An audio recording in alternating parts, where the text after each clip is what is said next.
Hello and welcome back to Core Finance in association with the Next Exchange. I'm joined today by Brian Stockbridge, who is Chief Executive Officer at First Sentinel. First off, Brian, thank you very much for joining us here today. Thank you. So Brian, would you mind explaining to our viewers and investors or potential investors what you do at First Sentinel, where you operate and how effectively you make your revenue? Yeah, so we're based in Mayfair. We've raised about £1.5 million so far, so we're quite small at the moment, but we focus on investing that money to maximise returns for shareholders.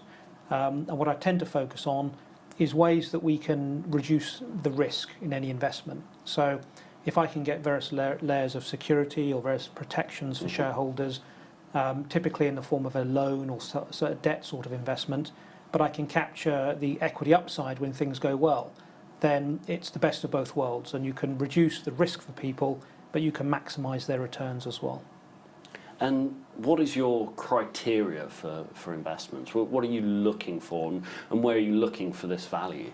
Yeah, well, I think there are lots of companies on the market. Many are listed, and I tend to focus on listed companies because they've already got through certain sort of milestones, and the corporate governance is quite good.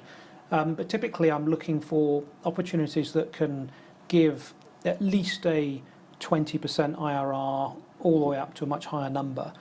So that can then translate for returns for my shareholders in First Sentinel. So there are lots of resource companies, and we tend to focus on that area because they're the sorts of companies that have the assets that can grant security over, they have the liquidity potentially in the share price, and they have the blue sky potential when things go well. And would you say you operate as a merchant bank? Would that be the case, or a traditional model that some may think of? Yes, First Sentinel PLC is, I suppose, the investment arm. That's the company that invests the funds into opportunities. We also have a corporate law firm, a stockbroker, and a corporate finance firm, all part of the First Sentinel group. They're not part of First Sentinel PLC in the corporate sense, but they all come together really to offer advice and fundraising opportunities and investment to corporates. And with regards to deals, I believe you recently announced an investment. Can you just update us on that particular deal and what it means? Yeah, I'm pretty excited about this because this is we've made 3 equity investments and 4 debt investments, but this is the first real sort of acquisition that we've made. And part of the problem I had is we'd raised just under £1.5 million, but I was sat on the money just waiting for the right deal to come along, and that's quite an expensive thing to do. We have to be invested, we have to be making returns, but we have to be doing the right sorts of deals. What we looked at now is acquiring 80% of a company called Perennial, which is an invoice purchasing company in Australia. So they started off a few years ago. They were doing £7 million a year, Aussie dollars a year of investment. They're now up to 60 million Aussie dollars of invoice purchasing per annum. What I like about that is the model is very interesting because they finance crash repair centres where the insurance company pays the invoice. So they can make very, very high returns, but the money can be circulated very, very quickly. And in that regard, this then offers me the potential to deploy capital into this without waiting for other deals to come through. And with regards to deploying capital, you're not just looking at, say, UK companies, prime example, Australian companies. So your net is cast quite widely globally. Yeah, I think it's finding the right company, that's listed on the right exchange, or that has the right sort of profile to generate returns for shareholders. And that can be the right assets. It could mean that we're financing the company at the right stage in its life cycle. And typically in the resources sector, if you're the first person investing, then sometimes you do quite well because you've got in at a very low value. But if you've invested in the second, the third, or the fourth funding round, potentially you're going to be squeezed down with further dilution. So the key thing is being the last man in. If you're the last one that puts the funding in, then you control the shots. And what we're doing at First Sentinel is almost guaranteeing we're the last man in, because we lend the money, we get security, and we also capture the equity upside. So if we have warrants or revenue share or anything like that with the company.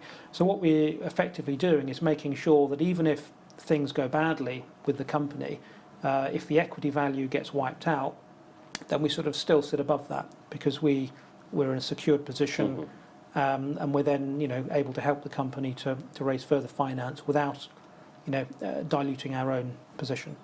And these funding rounds and financing, it's quite hard for an individual investor to get involved directly with the company. So you obviously bring that layer of expertise and accessibility that the individual chap on the street wouldn't have access to. I think that's a key thing because people can go out and they can buy equity and they can buy shares in a company, but typically these structured debt investments are not available to the public.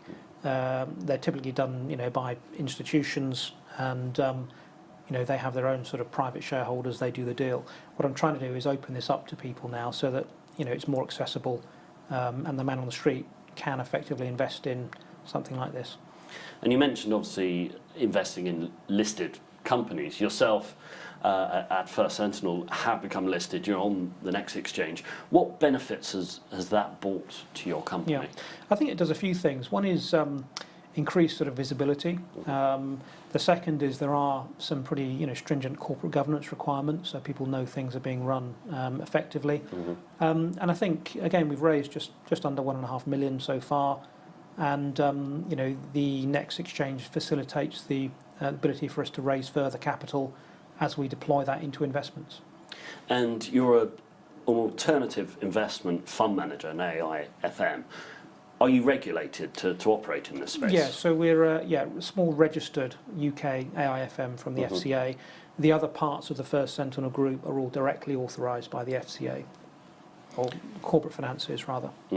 And as a business, are you profitable at the moment? And if not, do you aim to be, of course, and if so, when? Yeah, so the plan is always to run the company in a cost-effective way in order to give returns back to shareholders. So we floated in March, April. I think July, August was the first investment we made, because as I said earlier, we were sat on cash waiting for the right things to come across. Our year ends December, so I think what we're looking to do is to sort of pay dividends on next year's numbers effectively. But in the meantime, we're looking at ways we may issue some sort of bond instrument, which would then pay maybe a quarterly interest going through for bondholders at that point. And just finally, what are your future plans? Let's look, say, 2 years, 5 years down the line, and how do you expect to achieve them? Yeah, well, I think we're going to grow significantly because, every single one of the debt investments we've made have generated some pretty significant returns, very, very high returns, actually. What we need to do is scale that up a little bit now, certainly focus on the invoice purchasing company that we're now sort of focused on providing funding lines for. That should return some very, very good, consistent and short-term returns back to investors, and really look to grow that business, because in the UK the invoice purchase factoring business is about £3 billion. It's growing by about 5-6% per annum. It's forecast to continue to grow.